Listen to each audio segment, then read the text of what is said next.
Good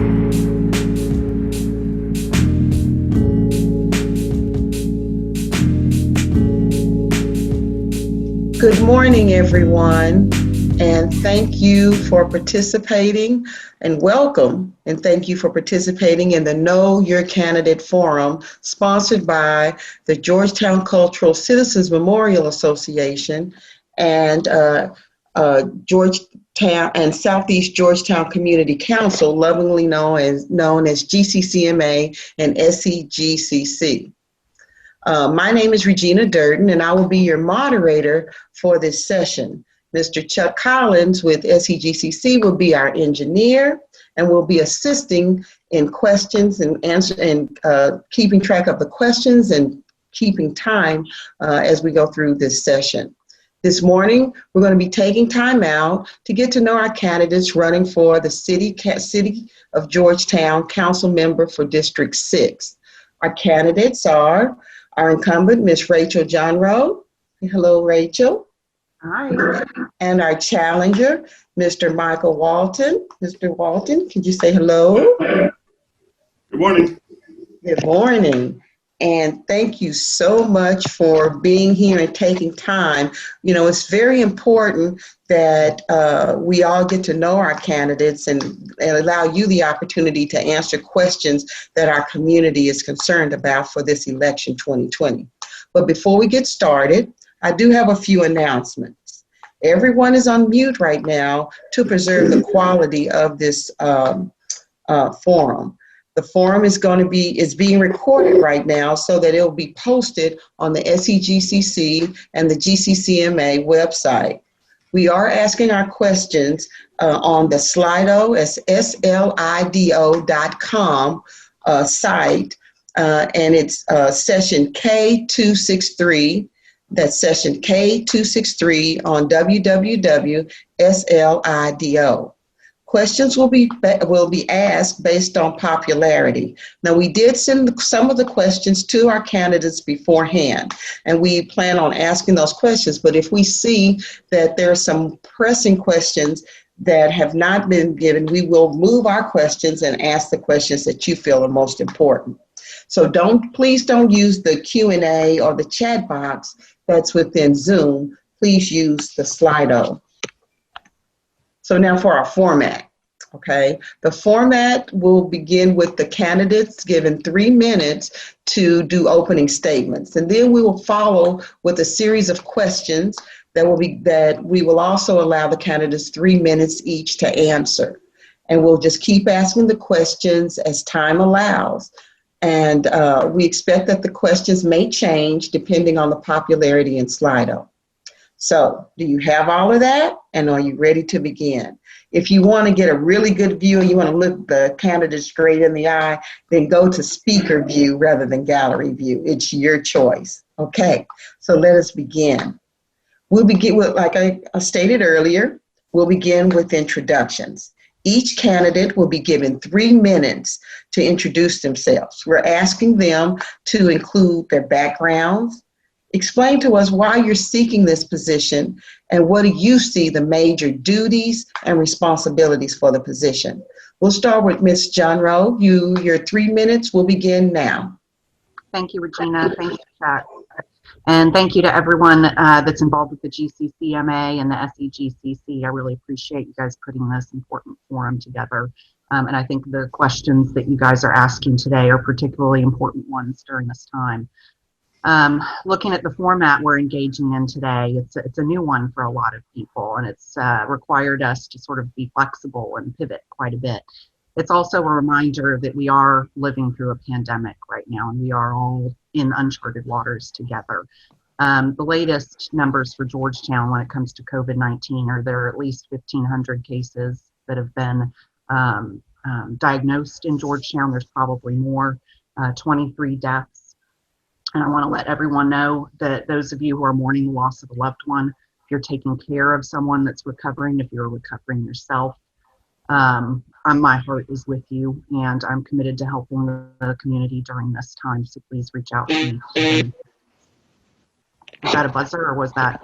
No, keep going. I'm sorry. Okay, So for those of you that don't know, I'm Rachel Jean Rowe. I'm the incumbent in this race, and I'm running for re-election. I think I've demonstrated over these last 9 years serving you that I'm committed to service and putting people first. It's all about serving my constituents for me. And so I would love the opportunity to continue to build upon the work that we've done together as a community. I'm all about collaboration, building bridges between the different neighborhoods within my district, recognizing the unique needs and challenges of each neighborhood, but also looking for the common ground that we all have, because I think we all want to make Georgetown a better place for ourselves, our children, and our grandchildren. So I look forward to having the opportunity to do that with you. Thank you, Ms. Donroe. Now, Mr. Walton, your time begins now. Okay, thank you, Regina. My name is Michael Walton, and I am running for the District 6 City Council seat. Thank you to GCCMA and SEGCC for having this forum. This is the third of what I believe to be only 3 forums that I think they're very important to help the citizens with their decision process on who they want to vote for, and thank you for having it. And thank you for letting us go first today. So I was born and raised in Houston, Texas. Got my undergraduate degree from Florida State University. Just, it's a long story, which I've already told on other sessions. Moved back to Texas in 2001 and moved to Georgetown in 2013. Also got an MBA from Texas State in 2013. And when I moved to Georgetown, I was excited to be here. I knew about Old Town, I knew about downtown, but honestly, I did not know about TRG. I had never heard the term. I didn't know where it was. I didn't know it existed. As time went by and I got more involved in the community, and particularly when I joined Preservation Georgetown, I started to learn more about the area, but still not much. Then in 2017, as a board member and as a member of the Committee for the Preservation Fund grant program, I became more engaged because we gave a grant to Wesley Chapel to repair its foundation. And through that process, I met a lot of people in the area. I met a lot of members of the church. But most importantly, I just learned that TRG existed, a bit about its history, and its importance to the community of Georgetown. After that, in 2018, I went to a community session at the Adelia Hilliard Community Center to listen to the residents speak about their areas and their concerns. And I heard the main concern is that they were not being heard, that nothing was happening, that they felt like they were invisible. And something that struck me was that they felt like the city, and particularly the council, doesn't care about them and doesn't care to learn about them. I sat at a table with 5 residents and I heard their specific concerns. I wrote them all down, added a summary conclusion. I shared that information with city council, city staff, those that were at my table, and many of the citizens and members of Preservation Georgetown. And 2 years later, as far as I can see, not much has changed. Thanks, Chuck. All right. Well, thank you both. Thank you, Ms. Donroe and Mr. Walton, for those introductions. And now we're going to just dig into our questions. So let's start by talking and getting your ideas on Georgetown housing.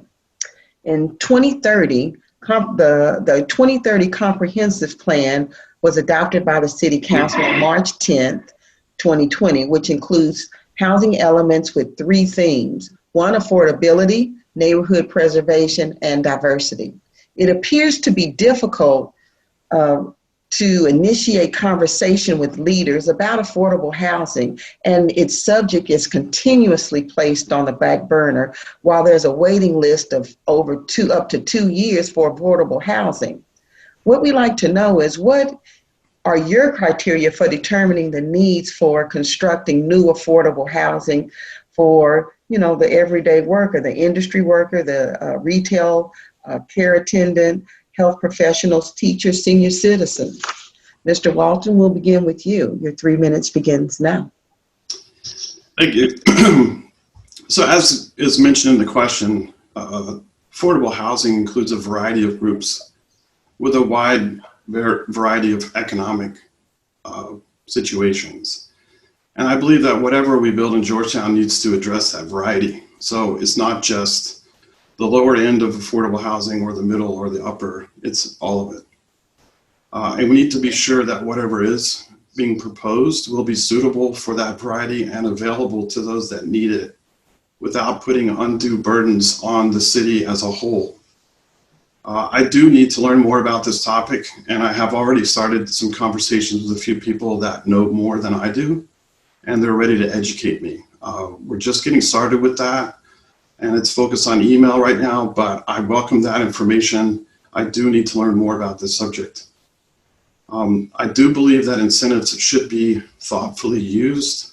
Eliminating all property taxes for development that only has about 10% of its capacity as affordable is not really the best approach, in my opinion.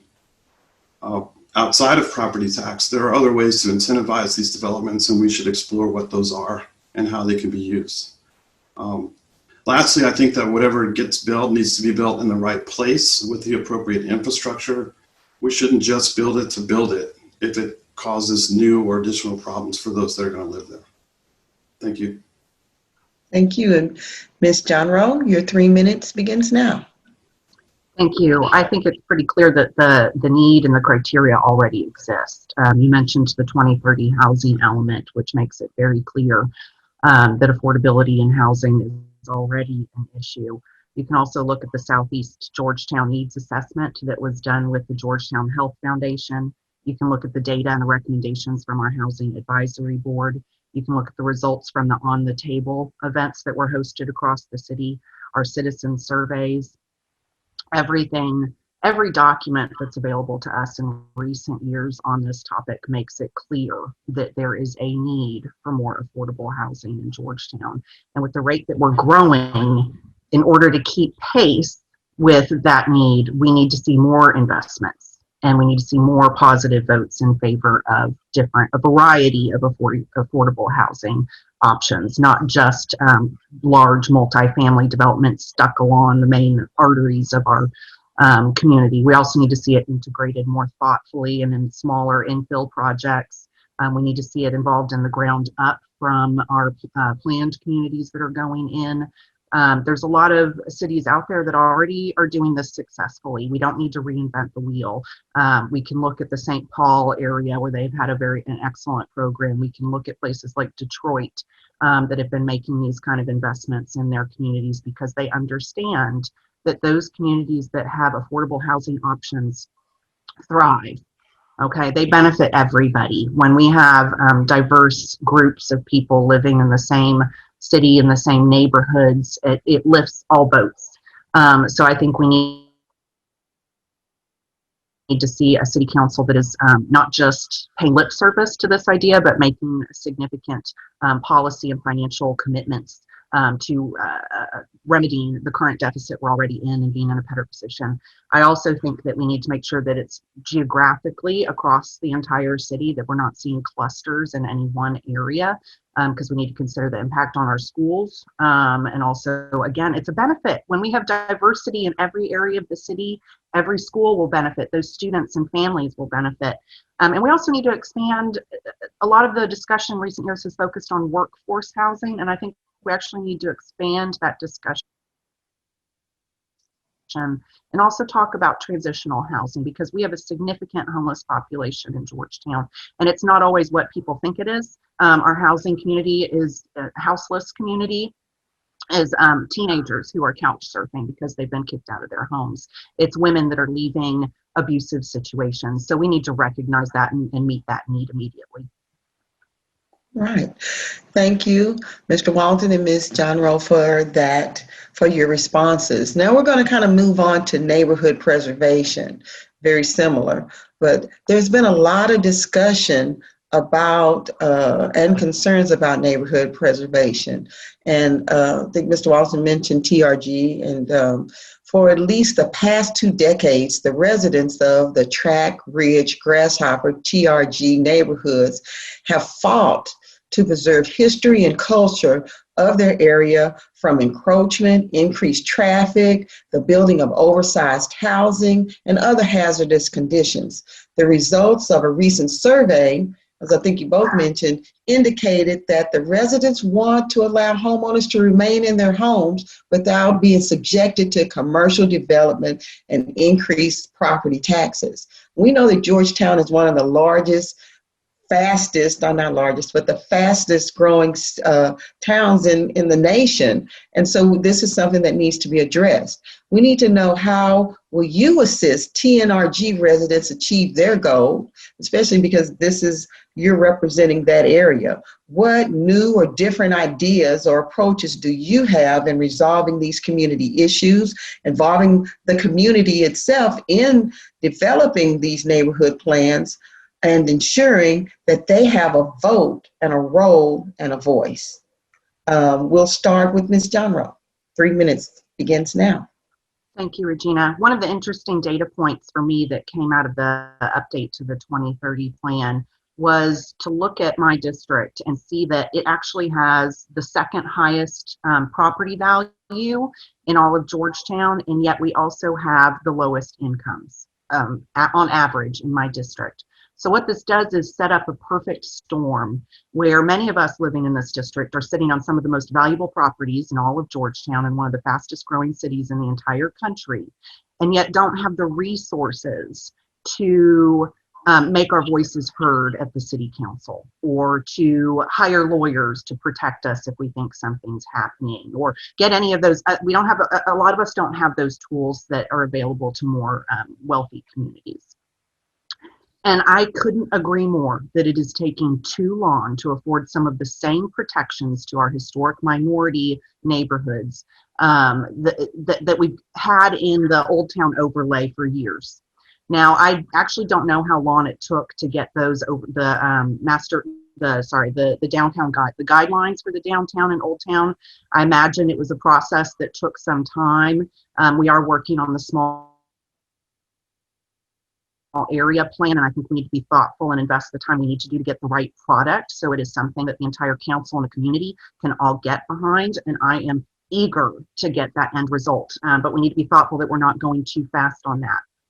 That being said, government often moves incrementally, and it frustrates me no end sometimes, because I want to see change happening like that. So I can only imagine the level of frustration within the community that's most impacted. And I want everyone watching to know that I understand there's a disconnect there. Systemic change often requires building large enough coalitions that a sluggish and reluctant government will finally see and acknowledge the need for significant action. And I think we're on the cusp of a tipping point where we could actually see that action happening.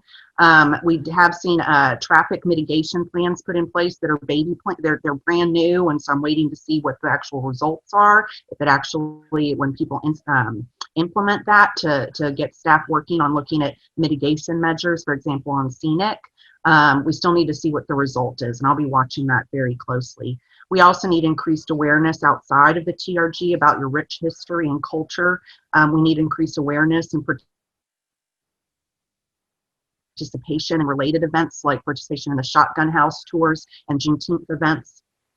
Like I said, we need to continue with the small area plan. We need to, in that small area plan, I would like to see it include elements of locally owned businesses being supported, and also look at the future of the jail, because I think that's going to be instrumental in partnering with the county to redevelop that into something that services that community and feels like a good fit.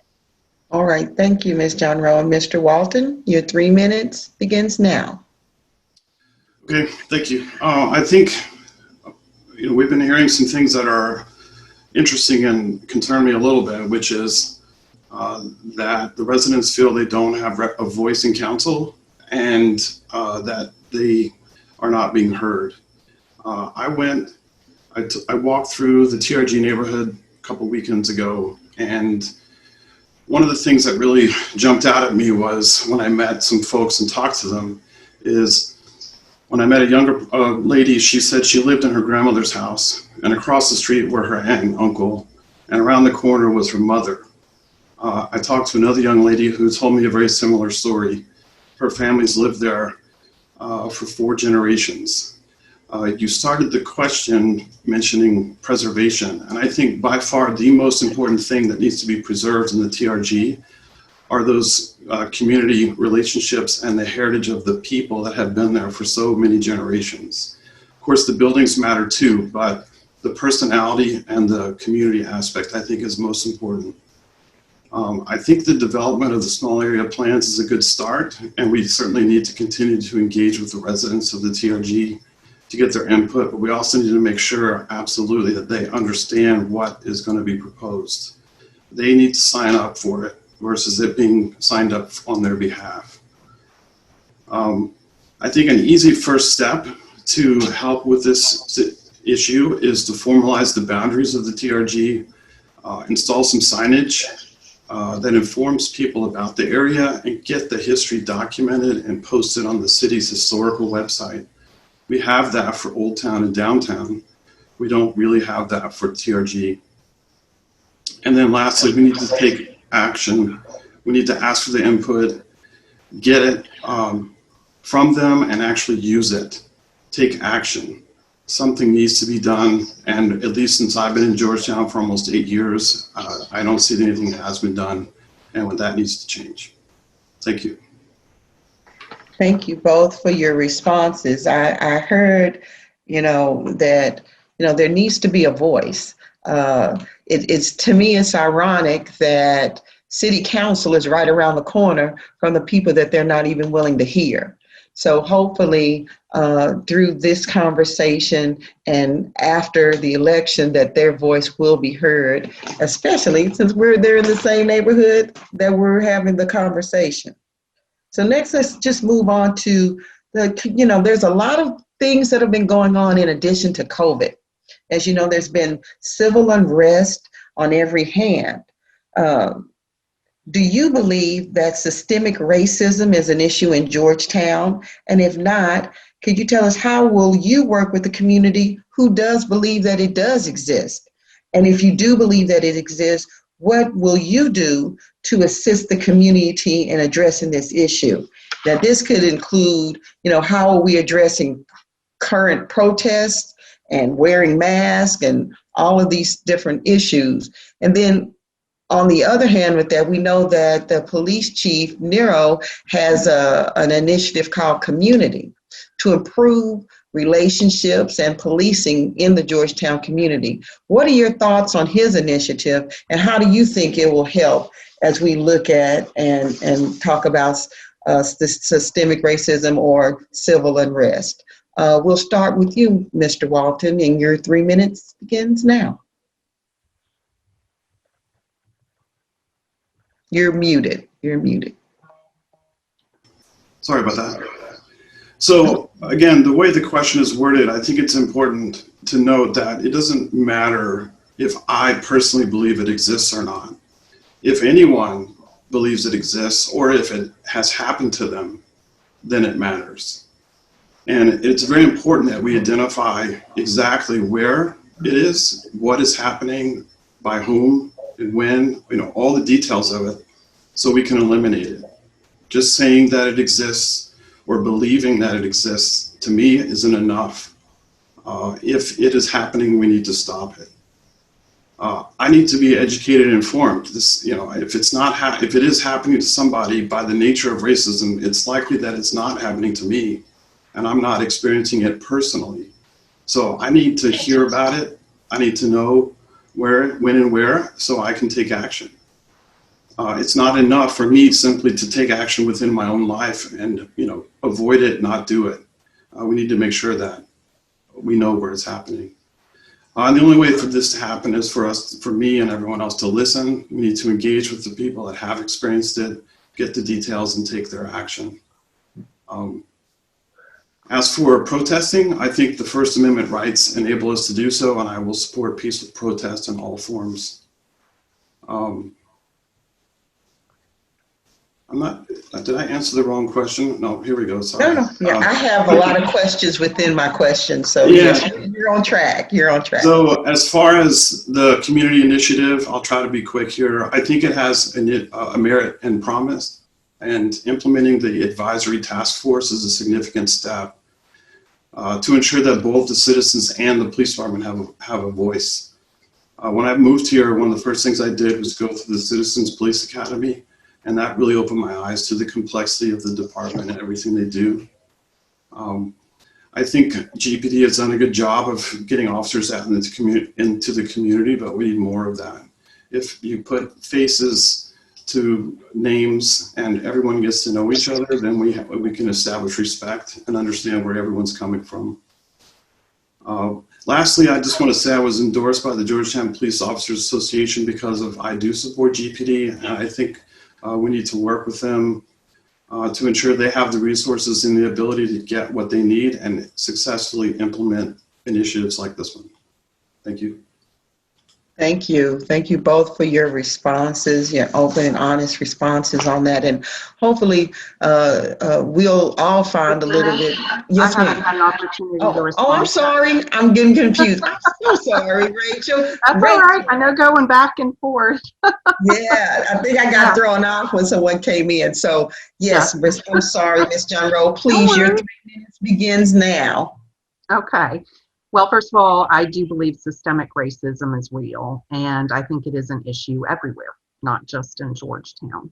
However, if you'd asked me that question 9 years ago, I don't know that I would have known the meaning of the word. So I have to really thank the folks that helped begin my anti-racism journey, and that started right here in Georgetown with Courageous Conversations, which I participated in from their very first meeting at the Georgetown Public Library. And it really opened my eyes and expanded my horizon in a way for which I will be forever grateful.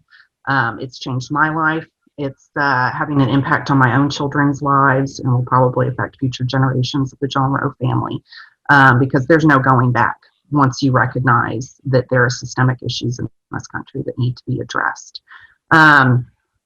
So I've committed myself to having courageous conversations in my own life and using my my platform, talking to folks within my spheres of influence, looking for every opportunity I can possibly find to enlist other people to join us in this anti-racism journey.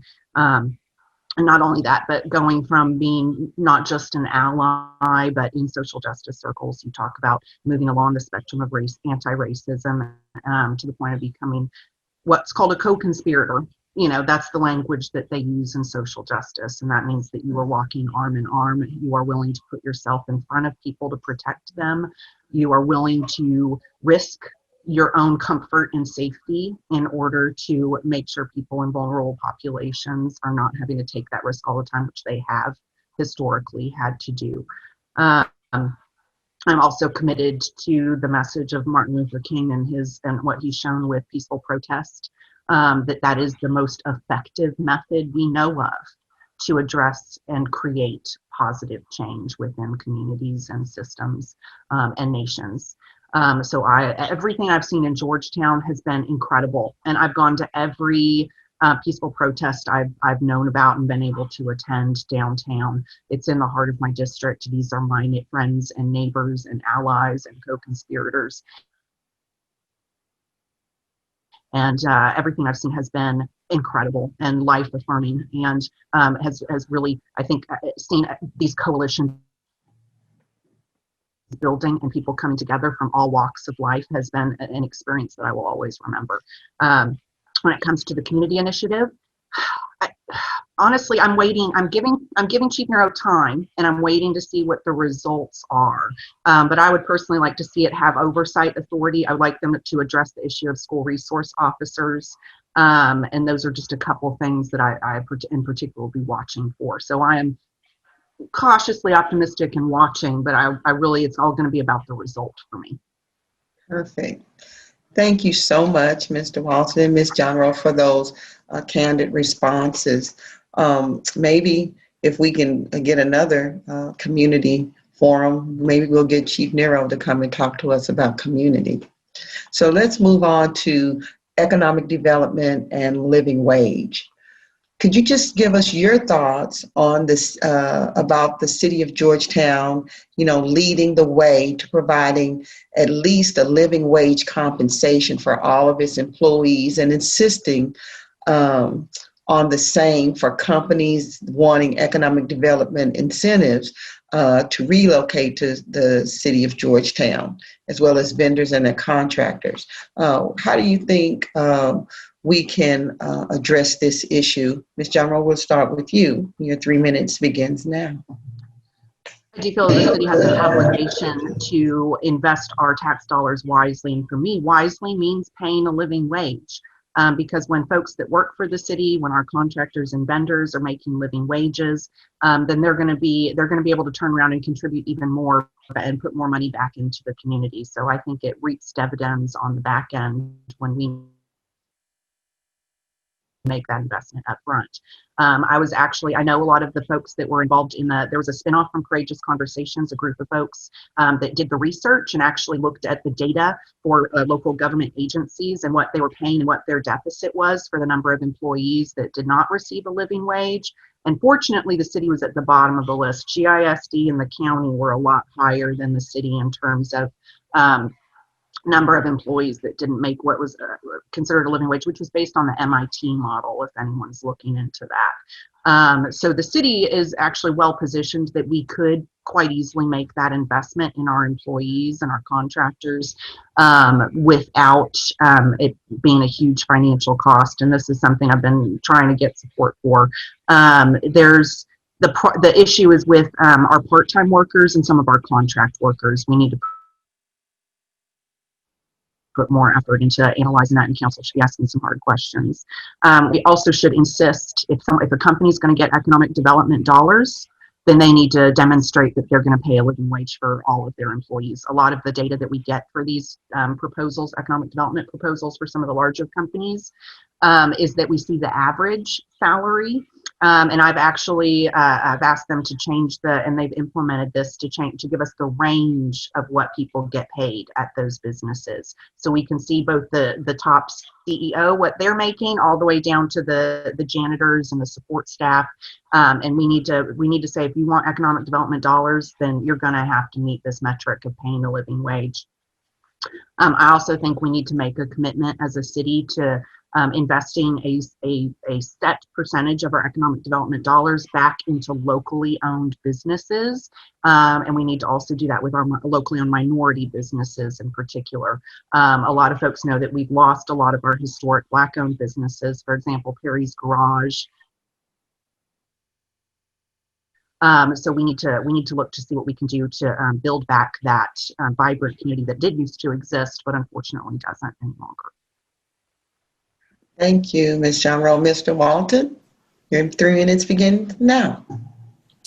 Thank you. So I don't know the details of what every city employee or contractor or part-time worker gets paid. So I can't say that Georgetown is not, as a city entity, is not paying a living wage. I will say that we do need to ensure that all the departments are funded appropriately and that they are paying competitive wages for our area across the board. Also, I'm not sure that it's the best idea long-term that the city impose wage requirements on businesses that are coming in or vendors or contractors that we work with.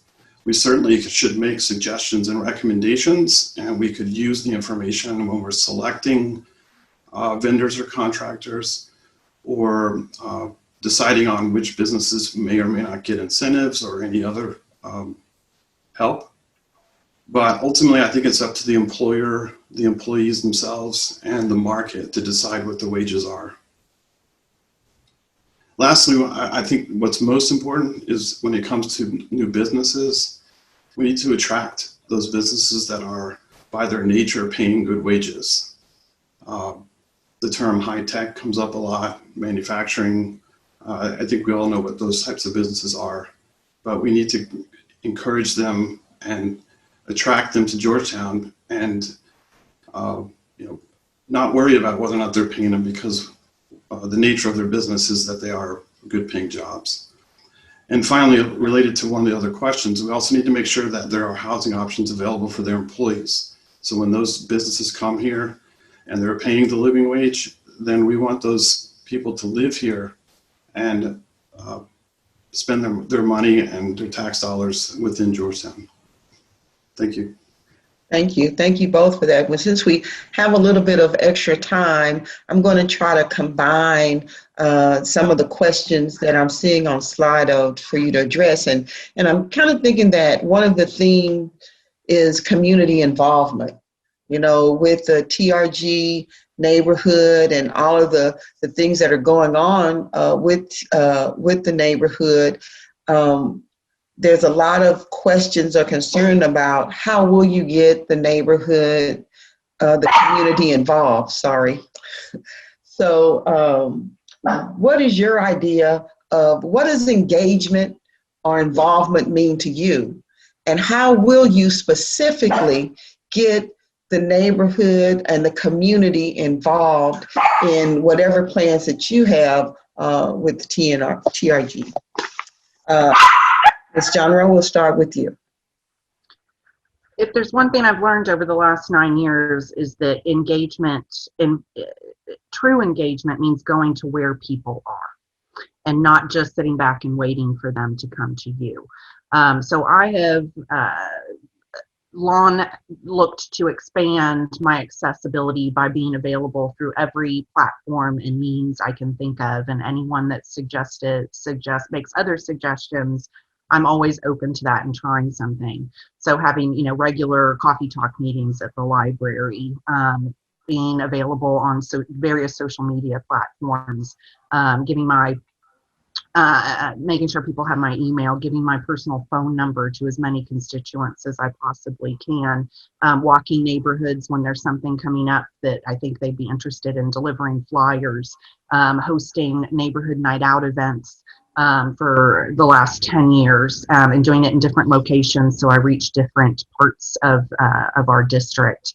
Everything I can think of. And I also am always looking for opportunities to get our staff to recognize that they need to be the ones to make the effort to reach out and get into the communities. So like, for example, with the small area plan, someone suggested this to me, so I passed it on to staff and said, hey, can we work with Parks and Rec to set up the blow up movie screen in one of the local parks and have a socially distanced movie night that's then followed by information about the small area plans and getting questions from people. So I'm an innovative thinker by nature. I'm an inclusive thinker by nature. So I'm always looking for opportunities along those lines and really getting out there and meeting folks where they're at. Never mind the fact that, I just meet new people and talk to them every day, just being out and about in the community. So it's an ongoing and forever process for me. Thank you, Ms. Jonro. Mr. Walton? Yeah, so thank you for asking this question. Sorry. For me, the way that I have learned most about Georgetown and gotten involved is being out there, going to the square for events, shopping on the square, walking around. I walk 5 days a week, and almost every single time somebody stops to talk to me. And they don't know me. It's not because they know I'm a candidate or whatever. It's just we talk. Nice tomatoes, nice flower bed, I like your car, whatever it might be, or just a friendly hello. I think being available, being out there, being visible is very important. Also, Chuck Collins shared a document with me, which was the history of the San Jose neighborhood. And when I read through it, and I don't remember the exact name of it or when it happens, but there's a festival of sort that happens in the San Jose neighborhood. I think there's opportunity there, both in San Jose and TRG, to have community-specific celebrations that are at least promoted or sponsored or supported by the city. We have Red Poppy, we have a Christmas thing, we have fundraisers, and they're all on the square. So why not have something that's more locally focused, that is recognizes that a historical aspect of the neighborhood or something that they're doing as a community anyway, and invite the public to come and learn more about those communities and get involved. It doesn't have to be huge. It doesn't have to be multiple days. It can be one Saturday on a particular important month or day, but we need to think about including things like that. So being available, participating, and then I would like to see entertain the idea of having neighborhood-specific celebrations. Perfect. Thank you both for that. There seems to be a lot of questions about the neighborhood plan. And so I'd like for you to address, one of the questions is, will the neighborhood residents be included in the development of the neighborhood plan? And if so, what role in developing and what role will they have in developing and executing a neighborhood plan? Mr. Walton, we'll start with you. So my opinion on this is that absolutely they should be. And frankly, I have a concern with the city council spending $200,000 to bring an outsider in to do this. We may need an outsider, we may need a facilitator, but some of that money could be better spent in engaging with the citizens. Having events and listening, documenting, and processing what they hear, and then representing it as a plan, maybe show options. But as I said earlier, it's also extremely important that the residents know the impact of whatever's being proposed.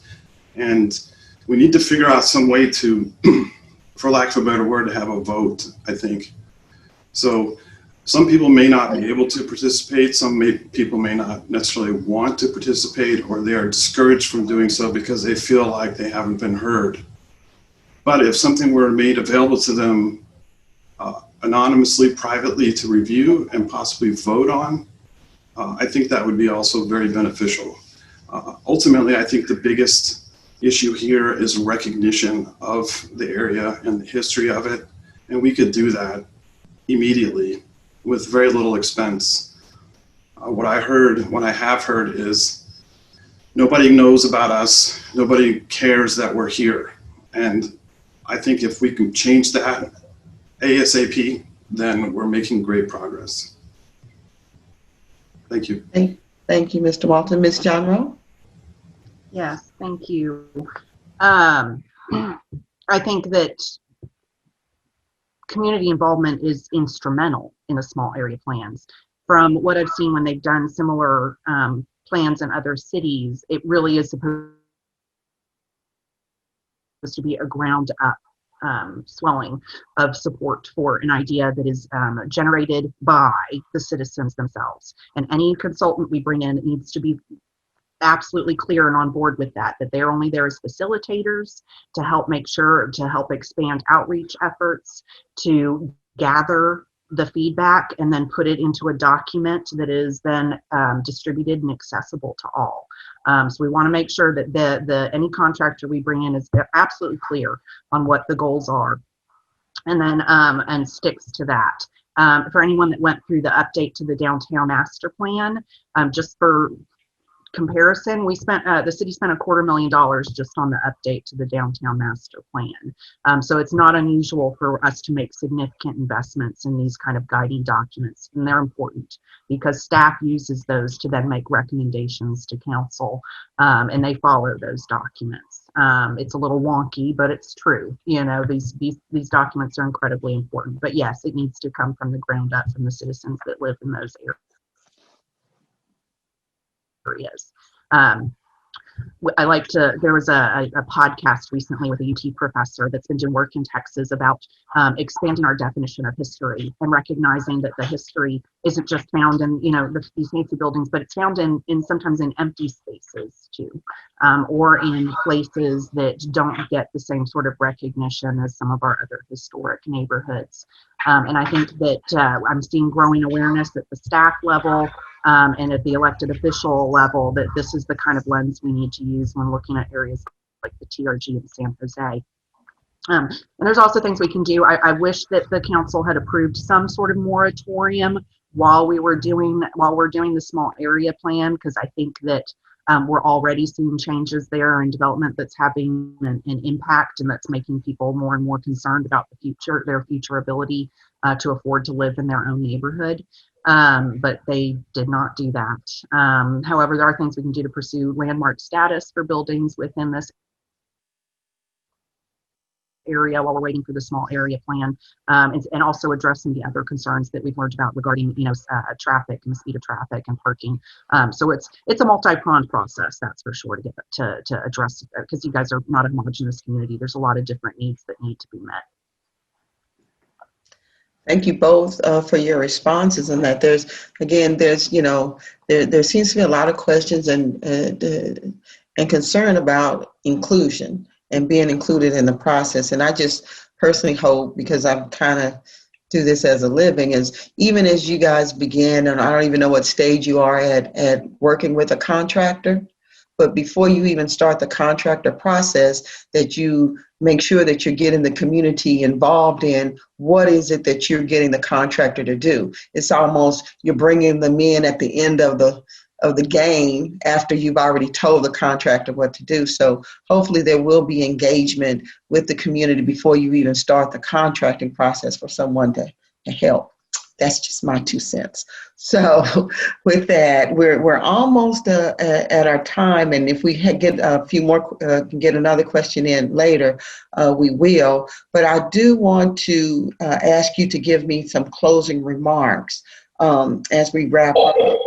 Specifically, I want you to tell us what makes you the right candidate for citizens to vote for you as our District 6 candidate. What is your vision for the future of Georgetown for TRG? How will you ensure that you are including or considering the needs of all of the community? And how will you work, most importantly, how will you work with other council members to garner support for your positions? We're going to give you 5 minutes on this one, okay, as you make your closing remarks. So, Ms. Jamra, we'll begin with you. All right, thank you. Well, thank you again, Chuck, Regina, everyone with the SEGCC and GCCMA. I really appreciate this opportunity. Okay, so your first question. I've been giving this one some thought, and I think the thing that makes me a good public servant is the fact that I am by nature an introvert with a desire for justice, and I think a pretty strongly developed sense of humility, which feels like an oxymoron to be bragging about being humble. But that's what that's what I've come up with when I thought about this, because I'm not a person that seeks out the limelight. I much prefer, the conversations that happen with my constituents when we're all just sitting around a table, or hanging out at the park, or out walking our dogs. That's really where I feel most comfortable and like I'm doing the most for my communities, when I'm actually engaging with folks and getting their feedback and stuff. I'm not one that's eager to get my picture in the paper. But you guys asked the question, so that's what I came up with. I've been talking about inclusive growth in Georgetown for a while. That's been, one of my primary planks in my platform for some time now. It's inclusive to me means that we acknowledge the contributions of all our different communities within Georgetown, and also recognize that the impacts of growth are felt disparately among our communities. So for example, the business community can be really excited about all the growth that's happening. The building community might be really excited about it, but the impact is not necessarily all positive. In fact, sometimes it's more negative than positive for some of our communities, particularly our minority communities and our historic families that have lived here for multi-generations. My toolbox over the years has really grown in terms of personally and in the community. Like I said, my work with Courageous Conversations has equipped me with the vocabulary to talk about a lot of these topics that a lot of people find difficult to talk about. I also know a lot more of the organizations and the community leaders and just the everyday residents within my district. So I have those connections. And as I had mentioned earlier, I've really worked hard on being accessible to folks. I mean, a lot of you have gotten my card from me that I actually personally pay to print up because it has my social media and my personal phone number on there. And I hand it out like Halloween candy in my district. So for any of you that don't have it, if you want it, send me an email through my website and I will get you my phone number if you're more comfortable talking to me on the phone rather than communicating by email or on social media posts. So all of that, I think I've lost track of the questions within the question. I think I'm approaching, so yeah, just so as I guess we're wrapping up. So for those of you, go to my website if you want more information about my campaign or want to reach out to me. Like I said, ask for my phone number. If you want it, you'll get it. Find me on social media. I'm on Facebook and Instagram, Rachel for Georgetown. I'm here. I'm ready. I'm an active listener. I've worked on those skills real hard. I can take constructive feedback. I don't get defensive. That's another thing I've learned through courageous conversations. So here I am. So thank you guys. Thank you, Ms. John Rowe. Mr. Walton, you're up. Okay, thank you. Thanks again to GCCMA and SEGCC for sponsoring this forum. As I said at the beginning, I think they're very useful and important for the citizens to help them make their decisions on who to vote for. As far as why I'm a good candidate for District 6 City Council, I've already mentioned this, but I'm out there. I'm engaged. I'm ready to meet, talk, be involved, participate in everything, which I have already been doing as a citizen, but would like the opportunity to do more so as a member of council. I think that it is very important to have somebody who will listen, who will engage, and will take action based on that. The action might be the best result, or the action might be the honest result, which is we can or cannot do this, but we can do it in a different way. As far as engaging with the rest of council, I think it starts with respect. You have to be able to work with someone independent of their opinions and their beliefs on a particular topic. Find the common ground first and then build from there. It's not a black or white, all or nothing option. We need to find the gray areas and work towards a common goal. Lastly, and very simply stated, I think after 9 years, it's time for a new perspective. It's time for a change. And I think it would be great to have the opportunity to try to do some of the things I've mentioned here and see what can be done for TRG and all of Georgetown. Thank you. Well, on behalf of GCCMA, SEGCC, and the entire community, I would like to thank you, Ms. Rachel John Rowe, and you, Mr. Michael Walton, for taking this time to have a discussion and to answer these questions from the community. We thank you, community. Oh, there's his, okay, Rachel, you put yours back up too. So I'd like to thank you, community, for your participation. We thank you for asking the questions in Slido and just remaining diligent. We want to remind you, October 13th, get yourselves out and vote. Get your friends out and vote. Election Day is November 3rd, 2020. For information about where you can vote, you can go to Williamson County voting information, www.wilco.org/Wilco votes.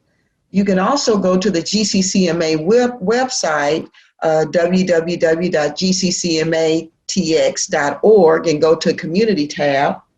And then you can go to the SEGCC website for election information. We will be hosting the Mayor's Candidate Forum at 11 o'clock. So if you're not registered, please make sure you do so or call a friend and tell them to participate. Now, really quickly before we go or answer another question, I would like to debut our little video that GCCMA and SEGCC collaborated on.